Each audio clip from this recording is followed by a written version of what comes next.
Mushfiq is a hero.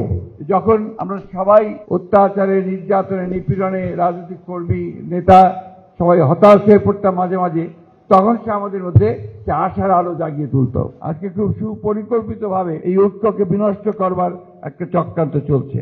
শুভেচ্ছা ভালোবাসা জানানোর জন্য এসেছি। আমি যখন দেখলাম যে প্রেস ক্লাবে একটা তাকে একটা সম্বর্ধনা দেওয়া হবে, আমি এই সুযোগটা নিয়েছি যেখানে এসে আনুষ্ঠানিকভাবে তাকে আমার তরফ থেকে আমি তাকে আমার অভিনন্দন জানাই, ভালোবাসা জানাই।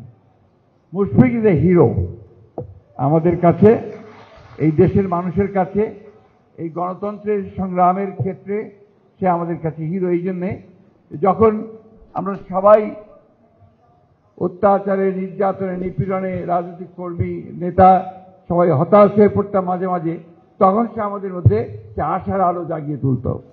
এই জন্যে আমাদের সকলের কাছে সে হচ্ছে হিরো, নিঃসন্দেহে। আমি এখানে কোনো রাজনৈতিক বক্তব্য রাখতে চাই না, শুধু একটা কথা আপনাদের সকলের উদ্দেশ্যে বলতে চাই। মুশফিক এবং মুশফিকের সঙ্গে আরো অনেকে এই দেশে থাকতে পারেনি এই ফ্যাসিবাদী হাসিনার অত্যাচারের, নির্যাতনের কারণে। তারা লড়াই করেছে বাইরে গিয়ে, আমরা লড়াই করেছি ভেতরে, এবং বিজয় অর্জন করেছি আমাদের ছাত্র জনতার যে একটা অভূতপূর্ব গণ অভ্যুত্থান, সেই গণ অভ্যুত্থানের মধ্য দিয়ে। কিন্তু এই বিজয় তখনই আপনার সুসংগত হবে যদি আমরা এটাকে ধরে রাখতে পারি। আমাদের যে ঐক্য সৃষ্টি হয়েছিল, সেই ঐক্যকে যে আমরা অটুট রাখতে পারি। আজকে খুব সুপরিকল্পিতভাবে এই ঐক্যকে বিনষ্ট করবার একটা চক্রান্ত চলছে, সেটাকে আমাদেরকে আবার রুখে দিতে হবে।